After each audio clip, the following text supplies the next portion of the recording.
Hello and welcome to the second episode of the 8-Bit Debaters from Twisted Bard Gaming. My name's Rob and we are covering a few things this week. The main points we're covering, we're talking about what is the best open world in video games. We're going to talk about the recent Nintendo Direct and we're going to talk about the recent announcement for the Division 2. But before we start that, we'll start like we always do with the icebreaker. The icebreaker. So the icebreaker for this week is going to be what video game has made you laugh the most? And I'm going to start this week. We're going to say hello to Paddy. Paddy, how you doing? I'm good, man. Right? I'm good. How are you? Very good, man. Very good. So what would you say, which video game has made you laugh the most? Probably not a game like in terms of the actual game itself, but more the environment and the situation I was in. So I'm going to go for basically just FIFA, hanging out with, living with a couple of friends, playing FIFA for a couple of years, basically. Just almost every night playing FIFA together and laughing our heads off. So it's more the memories and the giggles more than the actual game itself. Do you have a very specific example that you could share with us? A specific example? Of when FIFA was funny. What's a stupid question? me and my mate Steve there was this one time playing. Me and my mates were playing, and then something funny happened. No, dude. All right. Cheers for the insight. Yeah. Okay. We're gonna move to Dylan now. Dylan, how you doing, buddy? All right. Doing all right. How you guys doing? Yeah, well, I'm really good. I was about to speak for everybody else, but I can't do that. Just assume I've been told many times I can't do that. So, Dylan, for you, what video game has made you laugh the most? Well, I would say 2009's Ghostbusters, the video game. Oh yeah, it came out on like 360, PS3, and I think Wii. But if I remember correctly, it was actually written by Dan Aykroyd and Harold Ramis, but they actually got Bill Murray and then of course the original four Ghostbusters came and did dialogue for the game, and there's a lot of great dialogue, but also NBA Jam, some of the one-liners. Yeah. I Googled it because I have it on my old Super Nintendo, but then I played the updated version they did on like Xbox 360. Mm-hmm. And one of my favorite lines is, "He just got his degree from dunking on you." That is good. There's just some excellent pun work in NBA. I do appreciate it. Yeah, I do remember in a lot of speak about Ghostbusters that a lot of fans of the Ghostbusters series see that as like the unofficial a sequel that's still quite a canon to the original films. I have heard that. I've never actually played it though. Never played it. It's backwards compatible now on Xbox One. You can buy it for like cool. I might have to check that out. I'll have to check that out. Okay, so finally we're going to go to the beautiful and wonderful Rob. I got you. No, we're going to go to Alistair. Alistair, how you doing this week, my buddy? I'm doing very nicely, Rob. It's good man. Good to be here. So, cool. Yeah. Small talk over. So what video game has made you laugh the most? Well, I mean, I think so far it's a very recent one, and it's got to be Sea of Thieves. Like just. Yeah, all right. Okay. I think again it's probably just Paddy. I'm playing with some funny guys, mainly you weirdos, and it just the weird stuff you can get up to. For some reason, having John circling me playing his accordion whilst drunk is the light of my life, really. It is the beacon of my life. Watching Paddy sail whilst just eating a banana in his face, firing people out of cannons, blowing up ships, all jumping overboard for no reason. I mean, it's just random shenanigans that have brought untold joy into my life in the small time that I've played it. So, and we are all about the shenanigans here. We do love our shenanigans. We do give it in spade loads, so that's good. Just another really funny sports game, actually. 3-on-3 NHL ice hockey. This is an old one on the right. I think the PS3. Have they brought it back? Have they? Because that was hilarious. That was so funny. It was just ice hockey with like little dudes with massive heads, 3-on-3. Amazing power ups. It was in the NBA Jam style of Yeah, because I think of they've got things. like a Yeah. proper 3-on-3 version. It's like not the No, stupid it version, was- like NHL. that was really arcadey. Yeah, it was really fun. It was pretty sick, bro. Well, sick. Right. Okay, well, I suppose for me, I think the funniest game that I've ever played on is probably South Park's Stick of Truth, the first one. I think good shout. for me, just the way they managed to make a South Park like a South Park game, which like The Simpsons has tried it, Family Guy have probably tried it a few times. Quite a lot of. I mean, I think the Rick and Morty VR thing went down pretty well, from what I understand. But Yeah, apparently that's actually really good. I think the passion that Trey and Matt obviously put into making really both of those games was really high, more so than what I can imagine quite a lot of video games based on cartoons are. And yeah, it seemed to capture the essence of South Park, was also doing something new in the South Park world, but was also a layering in the jokes that would make a long time fans of the series really appreciate it. And yeah, and all of the meta humor around video games and video game progression and stuff, all of it, which is brilliant. And I'd probably say of the two games, I'd say the first one was probably the funniest out of the two, I'd say. But I enjoy them both, I have to say. So yeah, that's where I am. So that brings us to the end of the icebreaker, and now we move swiftly on to the mass debate. That's loud. The mass debate. Yes, this is the mass debate. So this week, our mass debate question is: what is the best open world in video games? So what we do in this, we basically go around, do a bit of a pitch. Everyone here gets a bit of a chance to tell me what they think is the best open world in video games, and then after that, we open up the floor and have a bit of an argument all about it. Just remind everyone that judges' ruling is filing is a final. And if you disrespect anything that I say or anything that I judge, then you'll clearly just lose. So don't push me, guys. Don't push me, because I have a slim wedge of power, and I'm gonna abuse the fuck out of it, because that's the kind of person I am. We've seen it multiple times. Oh yeah, we know. Yeah, that's how it is. So, but that's what you get when you say it. When you say yes to the question, am I right to be a judge on this week's thing? And you go, yeah. You didn't say yes though. No, I know, that's true. The question is, what is the best open world in video games? And I think we're going to start this week. Alistair, do you want to tell us what you think the best open world in video games is? Boo. All right, thanks, Paddy. Quiet in the court. Objection. I had to fight very hard against going with my natural instinct to go for Skyrim, because it's on everything. Mm-hmm. I'm sure you were going to go for that. Be the base. But I've chosen Fallout 4 instead. Fallout 4, okay, cool. So I mean, I knew that's Boston, isn't it? Yeah. So I knew cool. one of the Fallouts had to be sort of my choice, because I do enjoy like their style of the open world, because it doesn't, even though the maps and Fallout 4, I think that's probably one of the negatives of it, is the map is massive, but the maps never felt like as expansive as some like the other open worlds where you can literally just walk for hours and not see anything. Mm-hmm. I mean, firstly, the world in Fallout 4 is just amazingly beautiful. Like, you can just sit there and you can watch the sunrise and the nuclear fallout and die alone, no friends, watching a graphic go up and down. And in 4K, it's even better. But I mean, it's the way they kind of build the world around it. They make these realistic, destroyed, post-apocalyptic cities, but that are still weirdly thriving with life in a way. You've got all your enemies like roaming around, and everyone is sort of doing something. And then you've got your NPCs and your companions, who all make sort of the world like have a character. It's relatable. You have the guy that you hate. You're like, I won't go down that part of town. That douche is hanging around. This is the street where Rob hangs out. Yeah. Thank you. You're welcome. It hurts a bit. And you don't feel. No, I know.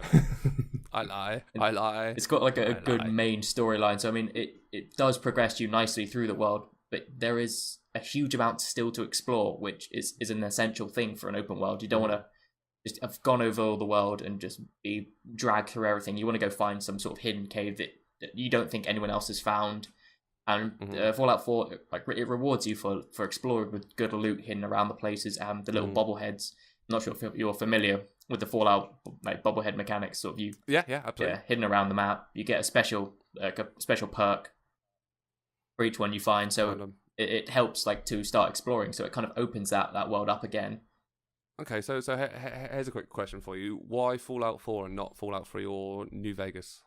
I mean, Fallout New Vegas would be sort of the second pick, but I think Fallout 4, even though the actual like animations and kind of like, and some of the looks were a bit glitchy, the companions and kind of the interactions were a lot better and a lot more almost emotionally connected in Fallout 4. I found.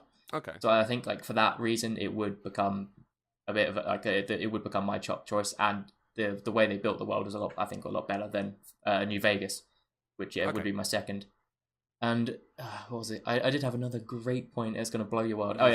You should have wrote it down. I did, but it's covered up, and I can't be bothered to move it. But I managed to swallow. I all ate my homework. The dog ate it. Classic Al.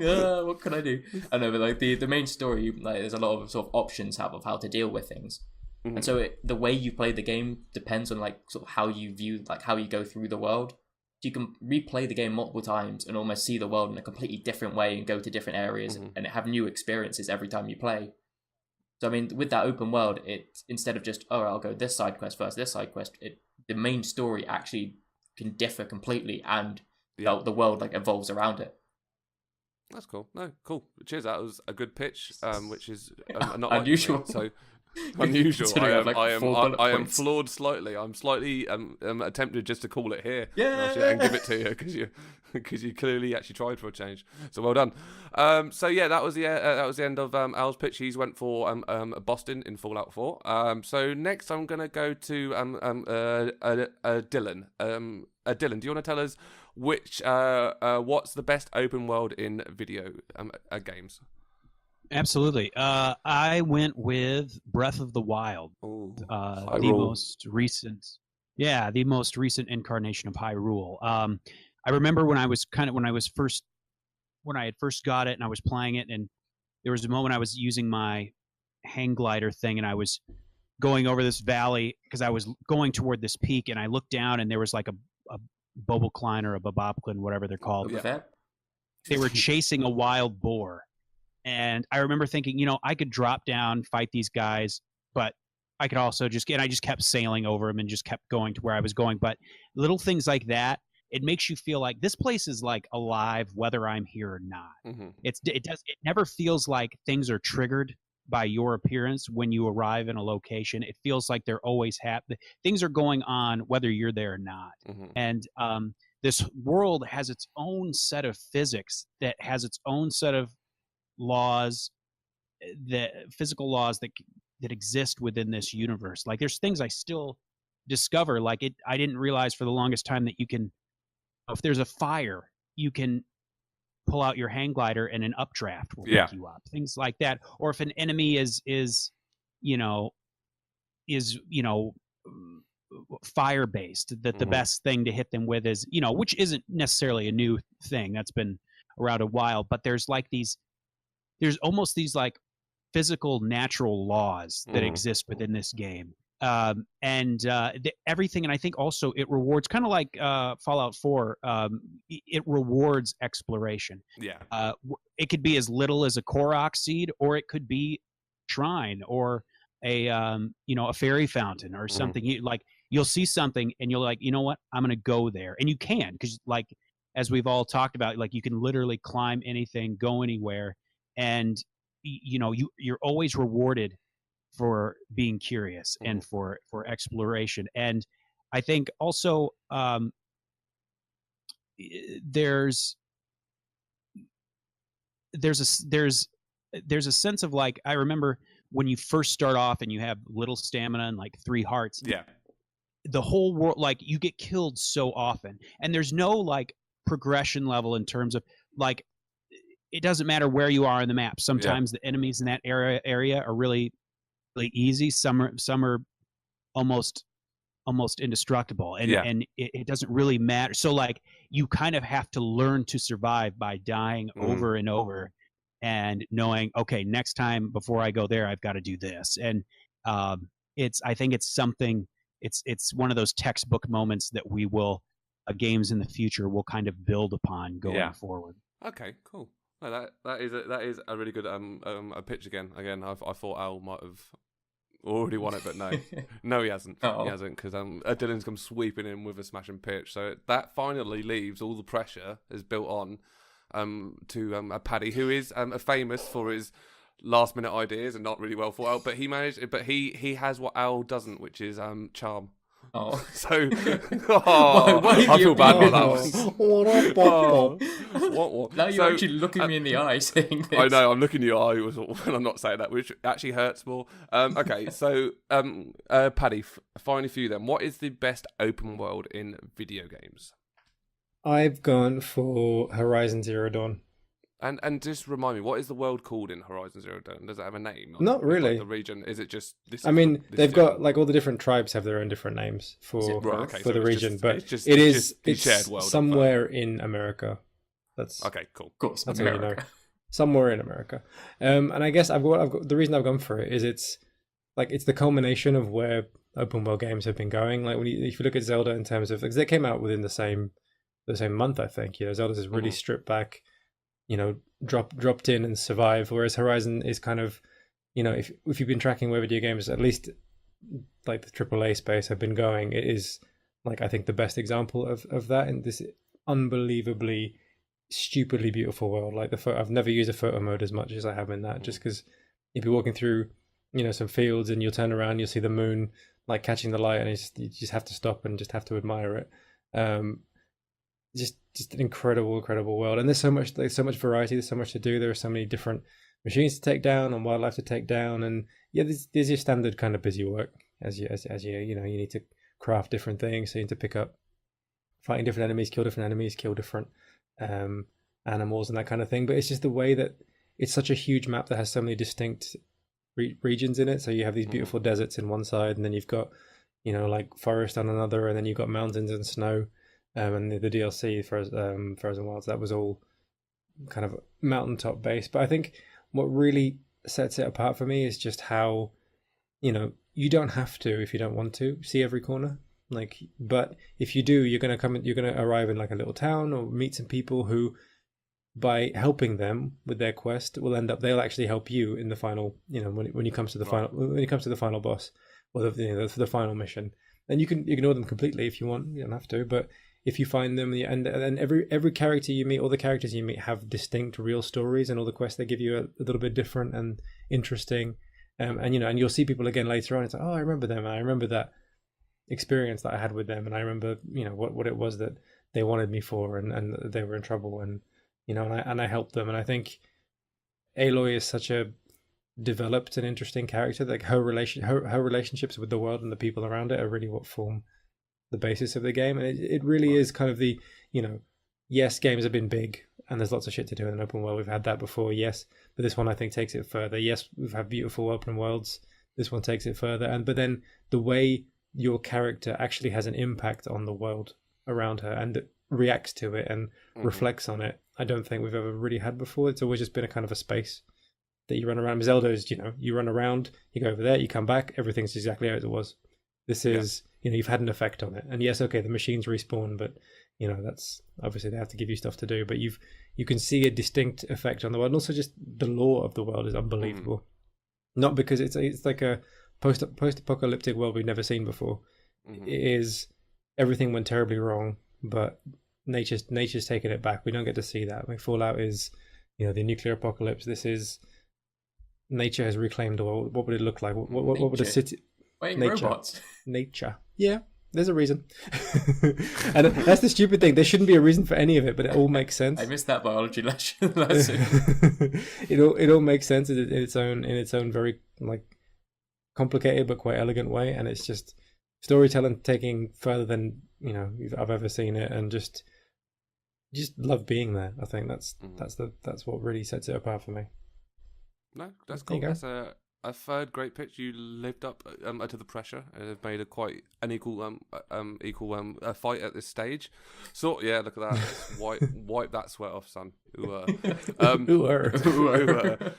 So what we do now then, guys, is we pretty much open up the floor for you three to argue it out over which of your three worlds is the best open world in a video games. It will run on for as long time as I feel like I need until I get to a satisfying conclusion. Now, when the a debate will end, we'll play a sound, and the sound that you will hear will be... Well, I don't think these guys will actually hear it when we're doing this recording. No. But what the audience will hear, because we've had some issues, is they will hear this. I'm gonna scissor kick you in the back of the head. Which you guys would find hilarious. And you'd be laughing your asses off if you heard it. But that will be the noise that they will hear at the end of the debate. That is when we know it is all over. So before we fly out to the floor, I do have one question that we always seem to do is throw out a bit of a question, or it's more of a point really than a question, which I just wanted to make sure everyone's clear of. That the question is not what is the best open world a video a game. It's what is the best open world in a video a game. So I'm looking for reasons why your open world is the best out of all three. So yeah, feel free. Fight. I'm kind of disappointed that you went for Fallout 4. I think it's because I had a really bad. I'm not angry, Alistair. I'm disappointed. I don't know. I tried Fallout 3. I liked it quite a bit, and then I thought, I played so much Skyrim. Oh god. And then I got Fallout 4, and it's just as an open, it's an open world, but it's exactly what Bethesda have been doing for. I don't know. It just doesn't feel different. It doesn't feel they do it fresh. so well though. Bethesda, but it's like here's the same janky animations. Hi character, it doesn't. You never feel like you're kind of you're getting lost in some world because you keep remembering. If there wasn't any flaws. Fine, finish your point. Go ahead. You keep. I don't know. It just keeps pulling you out all the time, reminding you that you're playing a really janky game. Obviously, playing it on PS4, so I don't know. It might be better on other systems, but it really lost me. I didn't feel connected to the world at all. I just felt kind of. It was the whole game looks brown, and it just kind of felt brown. I mean, you're in a post-apocalyptic wasteland. It's going to be a bit brown. All the green is gone. So I think saying it was just all brown is kind of more credit to the actual realism of the world. I've turned that one right around. They got the paint tool and just clicked brown on everything. The spray tool just covered it all brown. MS Paint. That's how it was done. Yeah, there are the few junky animations which kind of do pull you a bit out of the immersive side of things, but it's not necessarily how you get immersed in the world, but it's how the world almost operates around you as well. How your actions, like as kind of everyone else has touched upon, I think Fallout 4 almost kind of came in and set the way with it. How your actions change the world around you, and how everyone will interact with the world differently depending on their choices. So in terms of an open world, I think it's the most diverse out of the three that are here. Zelda, you can argue this they've got great mechanics, but it's very samey. So all the shrines can be very similar, and like the puzzles aren't that difficult. So it's like that whole aspect. Smart ass. Some of them are really struggling. Yeah, some of them are hard. So I'm sitting there going. I think the problem, biggest problem for me with Zelda, I think it is, caught between two consoles. I mean, I think if you're looking at specifically the question which has the best open world, I think it is probably the winner from the games that we put forward, just from the perspective of the world it gave you. Why would you do this, Paddy? No, I'm just in terms of this is but I don't feel like you have much of an impact on it. I think that's the biggest thing. It's a playground for busy work, I think, and I felt that way more about Zelda than I think I did about any of the others, where I feel games have been going in lots of different directions, obviously, but increasing what they do with story and storytelling, and the way you feel when actually being in a world. And I think that's what Horizon does so well, is it makes you feel really like you are part of it and you are this character who's experiencing it, whereas Zelda's it is just a playground to have fun in, and that's why we play games. But I think it lacks so much, just in terms of variety, because it honestly feels like it was almost, they had this open world and then they thought, how do we make it perfect for the Switch?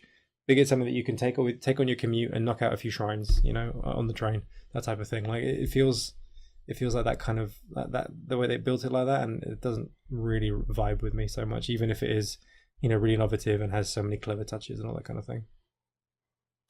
I would say, for Zelda, for me, there were so many times you never feel compelled to do anything.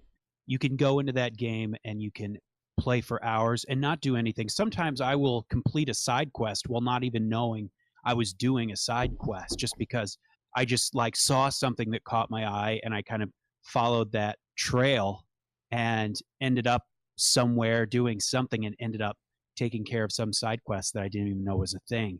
It finds a way.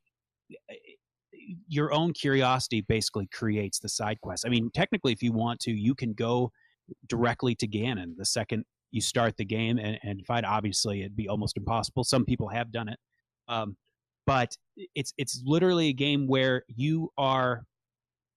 It's not even so much it's a sandbox, but it's not even so much. It's literally a thriving little world that you're able to just go, and you kind of have to learn the rules for yourself. And I think the fact that the Switch is technically, from a technological standpoint, inferior to these other consoles, only further complements the fact that these designers, that Nintendo, because they were working on hardware they designed, were able to, they know the limits they can push, they know what they can and can't do, and were able to create one of the most gorgeous, thriving open worlds ever made on a console that's, I think, barely more powerful than the Wii U. And it just shows that even a storyline as sparse as The Legend of Zelda Breath of the Wild, you kind of fill in those gaps. It's kind of like how they argue, like, scary movie, what makes a movie scary? It's the scariest things are what you don't see. I mean, it's kind of what you don't know. You're just kind of given this outline and you fill it in yourself and you kind of make your own adventures. Everyone I've talked to has had experiences with that game that I didn't even know about, didn't even know was possible. I have not heard of anyone else who's had a similar experience to mine when playing that game, and I think that's incredibly cool. A big issue is, like with the other two, is a good open world has to be almost interactive, not with the NPCs or maybe the enemies that you come across, but with the world itself.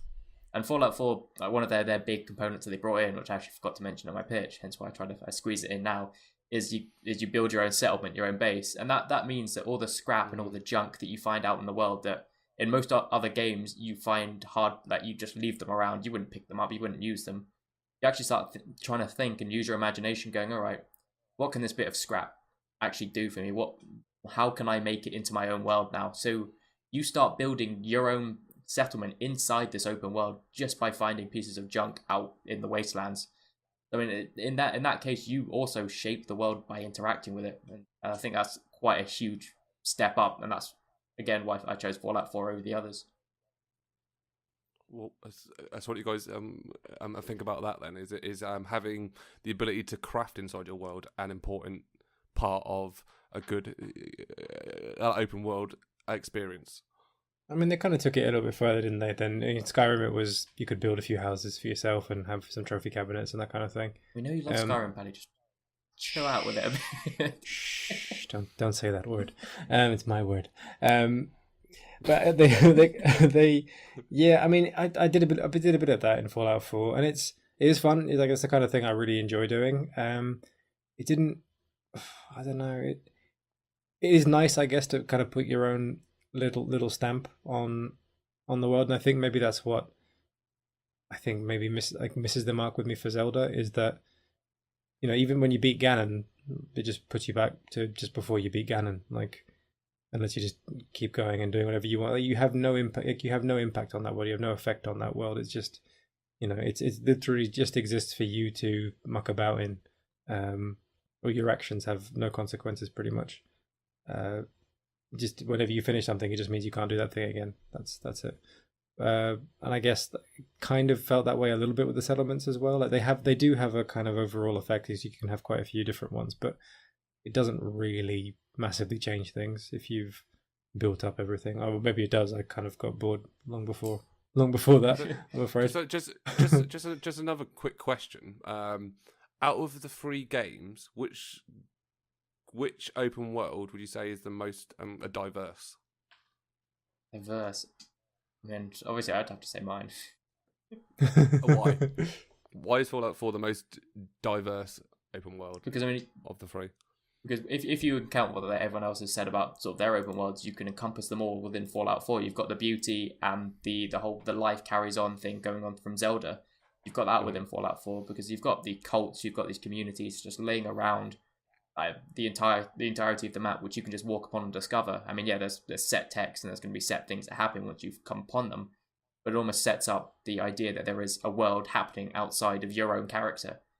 And for Paddy, who said sort of Horizon, you get to talk and actually your actions with the NPCs that you come across have huge consequences in the game and actually change how things happen. They help you, I think Paddy said. Where in Fallout 4, you can get your companions. You can actually talk people into joining your side as well. And talking with people, it can help you out with a few things. They may be able to sell you things for a bit cheaper if you're able to smooth talk them. They may be able to help you out, or they can become your enemy if you say the wrong thing. So I mean, it's encompassing everything that both of these, or both Paddy and Dylan have said that makes their game the best open world, and throws it into one game that essentially. What came out first, Horizon or Fallout 4? Fallout 4. Fallout 4, yeah. So Fallout 4. Technically, did it first and did it all. Yeah. So okay. I mean, Horizon has a huge amount of variety in terms of like the actual world itself. So not only what you get to do in it, but like I think from the perspective of you have these different tribes and they're all incredibly thought out in terms of and the whole world is basically recovering from a massive war. Like that's kind of the set that there's one particular tribe that had laid siege on the others and now had been pushed back, and it's so different everywhere. So when you just by exploring, you see different architecture, different kinds of people who operate in different ways, and like just so that from that perspective, there's a lot of variety, and then also there's the stuff from all the people who were there before. So whatever late 20th century, whenever it was, these huge vaults which are making the machines, and then you explore them, and it's unlike big vaults too. Yeah, not everyone's. It's just like these massive like machines making other machines, and you explore them, and they're completely different to anything else you see out there, and you get to see them and explore them in the same way the character does. They're all new to her as well, so it's there's a huge amount to see and of difference to see, and you definitely don't get bored of the actual world itself. Okay, so Dylan, how about you in terms of a diversity? What do you think a Breath of the Wild brings? Well, I think much like the other games, in terms of just landscape, there's everything from snow-capped mountains to a dry, hot desert, and you have to learn to adjust to each setting, and also the people that inhabit those worlds have different cultures. Like there's the town that's an all women's town in the desert, and then there's the Zoras and whatnot, each with their own culture, each with their own rules. You kind of have to like assimilate to be able to do what you're supposed to do in those areas. And it's kind of like I said, the game has its own language in a way that you kind of have to learn in order to survive at the end of the day. And part of that is making nice with your neighbors and helping them so that they can help you accomplish what you're supposed to do. And No, that's cool. No, cool. I think what I'm going to do finally before I call it round, I'm just going to go through you guys one more time each, but I'm just going to ask you very quickly, and I'm going to start with Al. Al, in sort of under 20 seconds or so, why not Horizon Zero Dawn? Because I feel even though it does have the whole element of talking to people and the great looks, it doesn't quite have the full diversity of being able to use your own use your own hand and use your own sort of skills to shape the world around you. I mean, yeah, you can talk to people, but you can't really do much in crafting. You can't build your own thing. You can't use that much of a variety. Okay. So in a sense, it does what it does well, and does it quite expansively, but the diversity isn't quite there for Horizon Zero Dawn. Okay, and why not Zelda Breath of the Wild? Zelda it's essentially a Zelda game trying to be like shoved into an open world, so it doesn't quite have that immersive feel to it. You know that you're playing a Zelda game, and yeah, you can see sort of the goblins chasing the wildlife, but I can also imagine that that's just copied and pasted several times around the map, just in different sectors that you can't quite see. So the same enemy would have the same tracked motions, but you just can't see it in different areas. So it comes down to the fact of they've done something, but they haven't quite made it like unique and expansive enough. It's the mechanics they've done well, but they've just done things very similarly. So the shrines can be all quite similar. I mean, I've gone through this all before, and it's not, you can't really interact with it that well. You just go through it. Cool. Paddy, then, just in a quick 30-second brief, why not a Fallout 4? It's boring. Everything about the world is boring. Like the towns, everything looks the same. You walk around and here's lots of dead fields, and you walk around and here's lots of broken down buildings, and then here's yes, I understand the concept, Alistair. Thank you. You go around and here's some kind of radiated fields, and everything is just the same, and nothing. There's nothing really that engaging or exciting, and I think I just maybe really didn't vibe with it at all. It didn't work for me from that perspective. It's just not that fun to be in, and not because of the apocalypse, just because of the game they made. Nah. Okay, so why not Zelda Breath of the Wild? I just think you don't have an impact on it. It's not. It's just a place to do some stuff, and yeah, it's fun to do that stuff there, and there's lots of it to do, but it's literally just there's lots of different bits and pieces, but it doesn't have that kind of same level of engagement and excitement. It feels, it does, for everything it gets right, it does still feel like a game made on older hardware, on something that's been, I feel, left behind by the newer stuff. Okay, cool.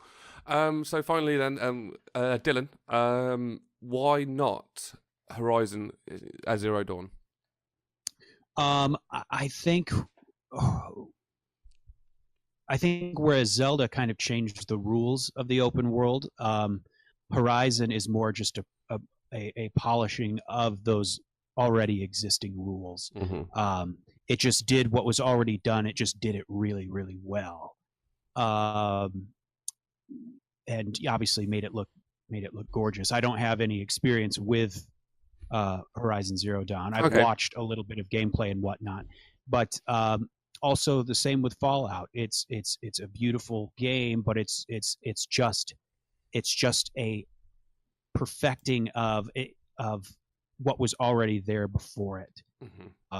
Whereas I think Zelda not only is an open world, but it created an open world, like I said earlier, with its own physical natural laws that kind of have to learn, because they aren't like the one, like there's a damn thunderstorm every 5 minutes in Breath of the Wild, and you've got to learn how to maneuver that, and it's yeah.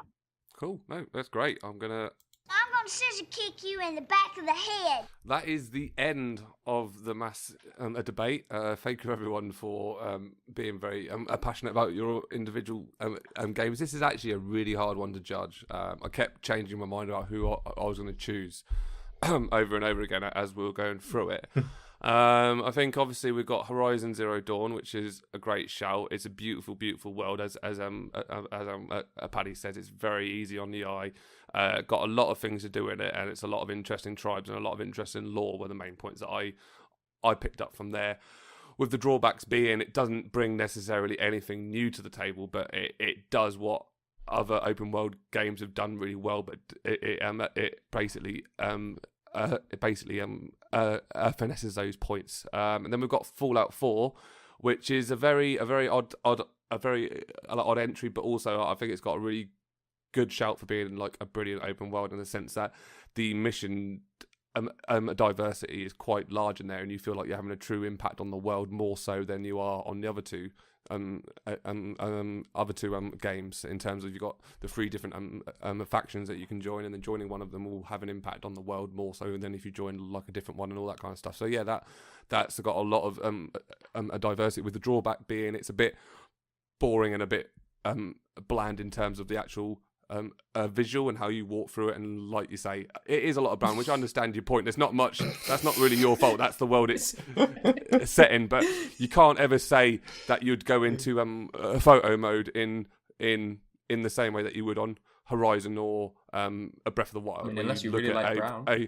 Yeah, unless you really like looking at this a tattered old field. And then we've got Breath of the Wild, which, you know, certainly shook a lot of trees when it comes to the open world form, you know, and tried to change a few things and tried to create what is and effectively a survival a sandbox, which is absolutely breathtaking and does definitely things with around a verticality which we haven't seen before in open world. But at the same time, drawbacks being, out of the 3, I'd say it's the one that's got the most busy work and the most just repeated things over and over again. As much as there is a diversity in terms of the locales, when you think of the individual enemies and all that kind of stuff that you come across, you are seeing the same things over and over again. In terms of the mini bosses, when you compare it to previous Zeldas, I think there's 2 or 3 types of mini bosses that you just see over and over, and you see either a silver version of it or a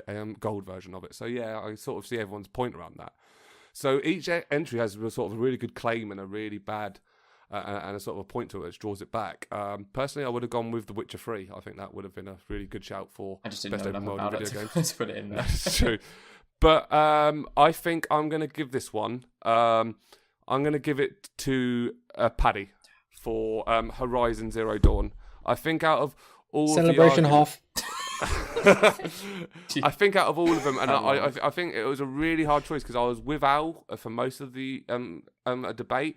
But I think when Paddy really started highlighting around, you know, in terms of the bleakness, which I know is reflective of the game they're trying to make, but in terms of there was not much diversity outside of the gameplay when it comes to actually exploring the world. And I think Paddy's is the middle ground between both Breath of the Wild and also a Fallout 4. So yeah, this week's winner is Paddy with Horizon Zero Dawn.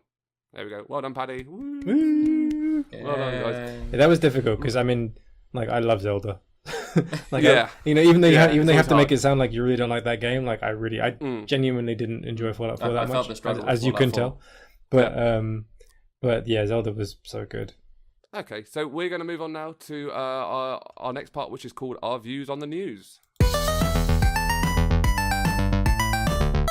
Our views on the news. Yes, it's Our Views on the News, so where we go through a couple of news stories from the week to see what is occurring around video games and stuff, and just talk about things that we want to talk about, really.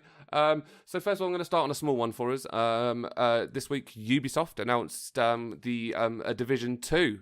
Alistair, have I got a funny feeling that you've had a bit of experience with the first game? I have. I played it. Yes. Okay. So, Paddy. Yes. Paddy, how does this make you feel being someone who has experienced the first game? I played quite a bit of the first game, and it definitely didn't live up to the kind of, I think, hype in terms of that first trailer we'd seen, that kind of thing. Yeah. I've actually not gone back since they did the typical Ubisoft thing of releasing a game that wasn't quite there and making it something really, really awesome. Because by all accounts right now, it's really good, but I've not actually gone back to experience that. But I did think that it sold stupidly well. So really, I don't know. I'm not sure. I feel like it did. It did quite well on release, and then just sort of went. Yeah, I think dissipated.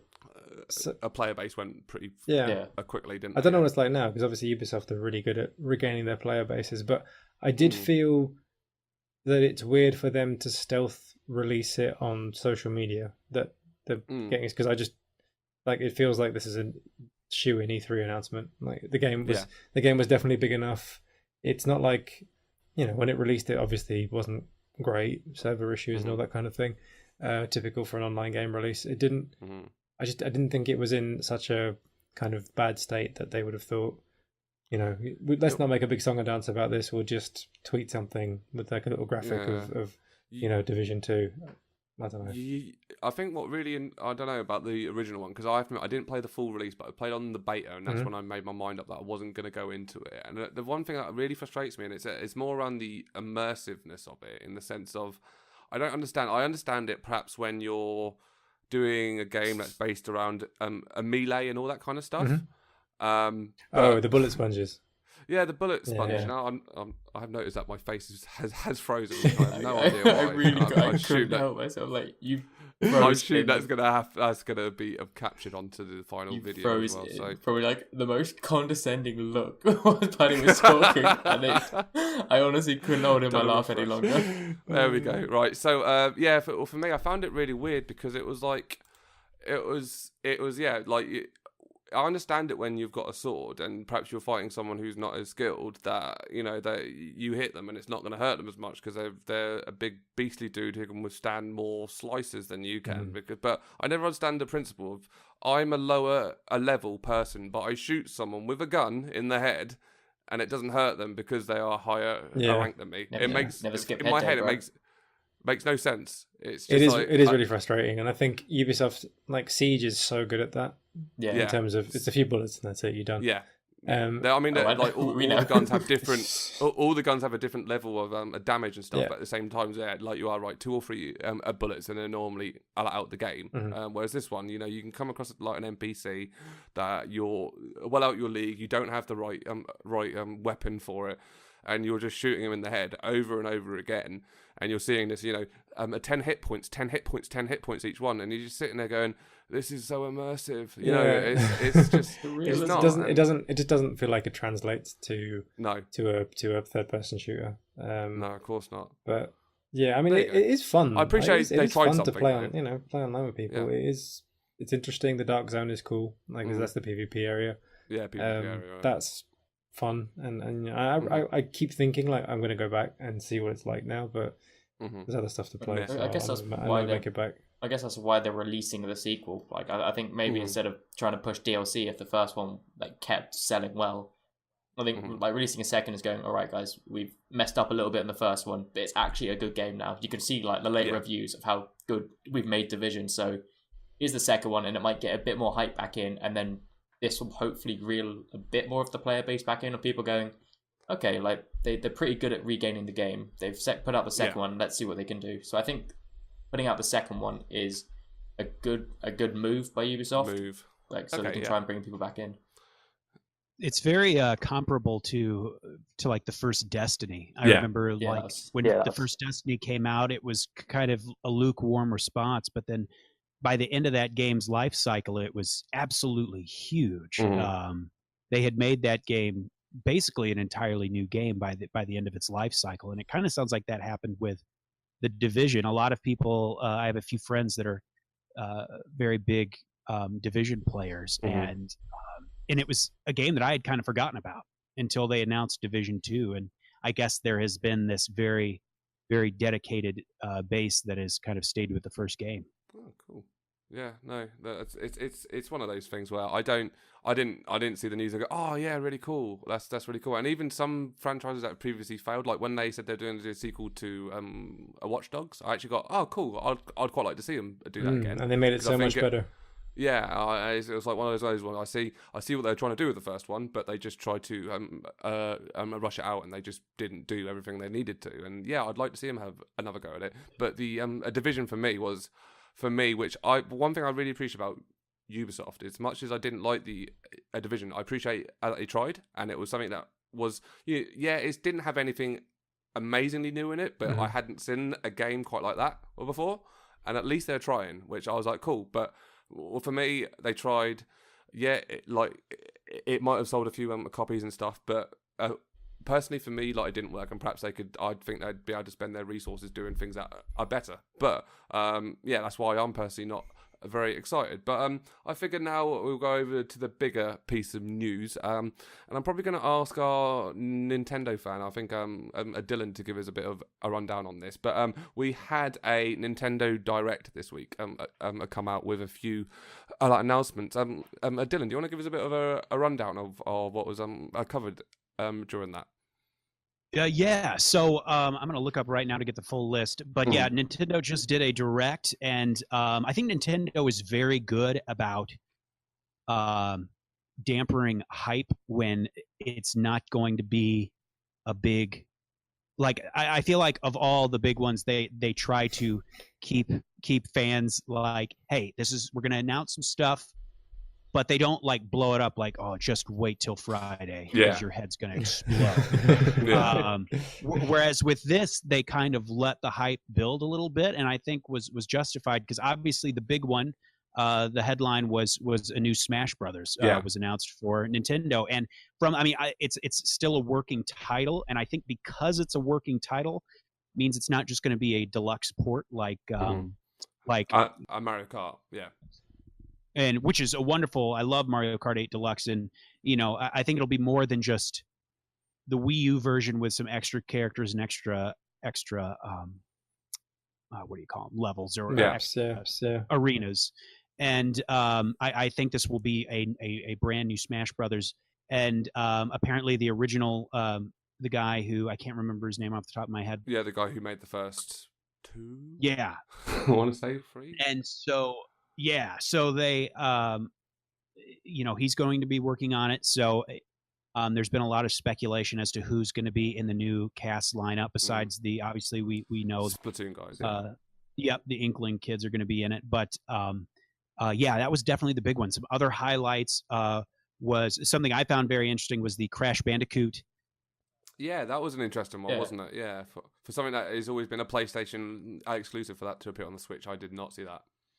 Right, it absolutely, especially when you think back to the 90s, the Crash Bandicoot commercials. The commercials were literally a guy in a Crash Bandicoot costume standing outside of Nintendo, like taunting Nintendo, and now Crash is, on it just like Sonic. It's almost it's just kind of Crash has different masters these days, though. He's Activision, so. It makes sense for that. It makes sense for them to put them on the console, How do you reckon this came about? Do you reckon Nintendo kind of went out and went, this would be quite a good thing to bring on a portable console, or do you reckon Activision went to Nintendo and go, this will make money, and we want money? I reckon Activision were just developing for all of them, but they just had an exclusivity deal with Sony for a year or whatever it's been. Yeah.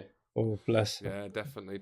So we also had Undertale on there. I saw that on there. I don't know if anyone's ever actually played it, but I've heard that that's gone down really well as a title. I saw as well Hyrule Warriors is being ported over with a definitive edition, which I actually owned that on the Wii U, and I really enjoyed that. So I probably will pick that up from the Switch. Did you have any others that you saw on there, Dylan? I looked up the whole list, so I'll just run down, and then we can talk about the ones that grab our attention. So there's that. Splatoon 2 is getting an expansion. Dark Souls is getting an amiibo. It's that guy who praises the sun. Yeah. That looks really strange, to be fair. It's just some guy. A little a figurine that looks really weird, I find. And then there's Mario, and also with the exception of Octopath Traveler and Smash Brothers, everything was given a release date. So Mario Tennis comes out in June. Crash Bandicoot, I think, is July. Octopath Traveler. Oh wait, that did get is July 13th is Octopath Traveler, which I played the demo and actually really liked it. Really am looking forward to it. We have something coming out. We have No More Heroes as well, don't we? A thing coming out around that, which I know that went down relatively well with the first one, wasn't it? Which was on the Wii, I believe. Right. Yeah. Yep. And then another big one. There's Kirby, and then also South Park Fractured But Whole. That was another interesting one. Yeah, Nintendo is shaking off the kid thing, aren't they? Yeah. Is the Stick of Truth already on there, or are they just getting the Fractured Butthole? A lot of people thought that. I wouldn't be surprised if it does get ported over. I think this is the first time a South Park game has been on a Nintendo console since the Nintendo 64 first-person shooter South Park. Good knowledge that.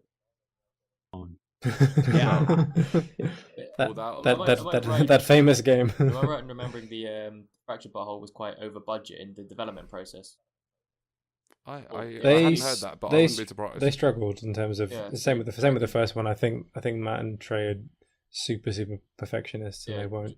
Just trying to ship it off to Nintendo is like a way to kind of almost Recoup it. I think- recuperate a bit of the losses and say, right, this is it was actually worth the money. Now we've spread it on several consoles. Mm. I think it's like One. games that can get on Switch in terms of, this is not a super complex. Like I'm sure this is like it's not a super graphical powerhouse or whatever. So it probably fits quite nicely on the Switch. Yeah, Oh, definitely. and then also and there's a few more than that, but also Little Nightmares. Yeah, I saw that. Mhm. It's meant to be really, really.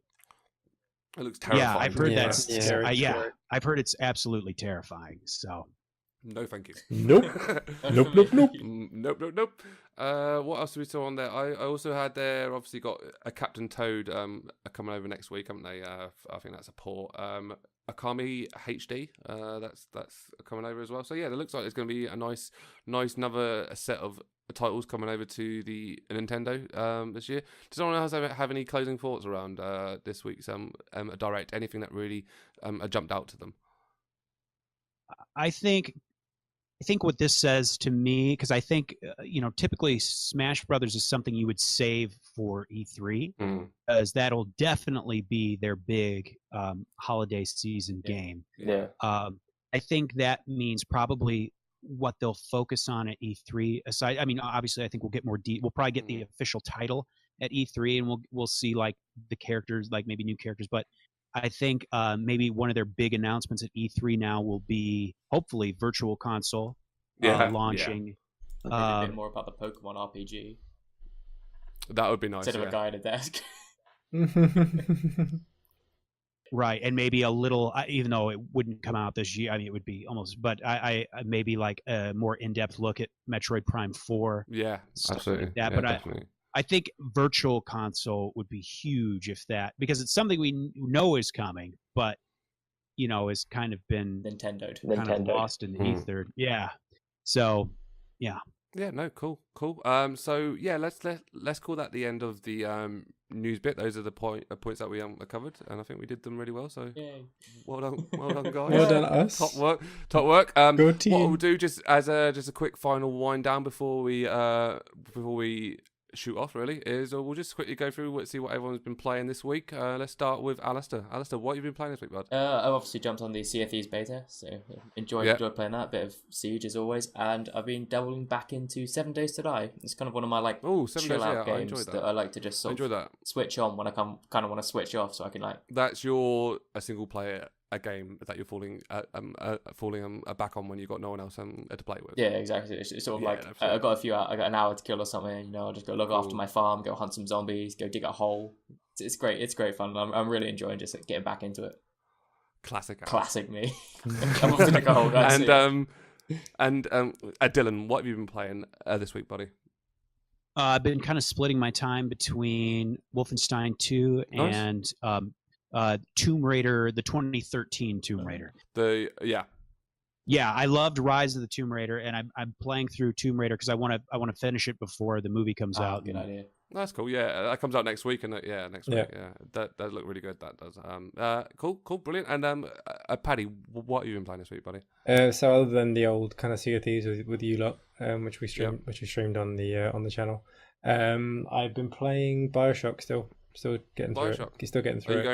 Are you going through all three of them? Yeah, I've got the collection. So which one are you on at the minute? Still the first one. So I did BioShock for the One Life review, and I left it for ages, and then I came back to it. Now you've come back to it. Yeah, that's cool. It's really good. It's cool. This week I've been playing Sea of Thieves with you guys, and I also been playing Yakuza 0, which I picked up on the PS4 recently. So I also played 20 minutes of Bloodborne, but then I bought Yakuza 0, so now I'm playing that instead. But no, I'm really enjoying that. It's a series I've not looked at before, and I think I played the original first one when it came out, but it's been compared quite a lot with Shenmue. It's got a lot of Shenmue nods in there that I'm seeing and stuff. So I've been really enjoying it. But that's what I've been playing.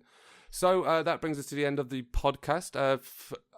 Thank you everyone for coming on and taking part. It's been all right, I suppose. A good solid 5.5 out of 10, I think, for us. So well done, We'll guys. take it. Well done. So yeah, we are Twisted Bard Gaming. This is the 8-bit Debaters podcast, which you can find both on iTunes. If you're listening to this on iTunes, you can also find it on YouTube. If you want to see our beautiful faces whilst we talk, I think we can quite safely say that 80% of all the bards are absolutely stunning. I think that's pretty fair. So yeah, if you're watching this on YouTube as well, you can also find it on iTunes and all good podcast providers in order to be able to hear us on the go. If you've got a nice long car journey, you want to hear the most buttery smooth voices in the whole of the internet, then come here. I am selling this really well, guys. You did a fantastic job. I should do this more often. But you can also find us on twistedbard.com you can find it on twistedbard.com, and you can find us on youtube.com/twistedbard gaming. And please don't forget to hit that like and subscribe button and all that sort of jazz and stuff.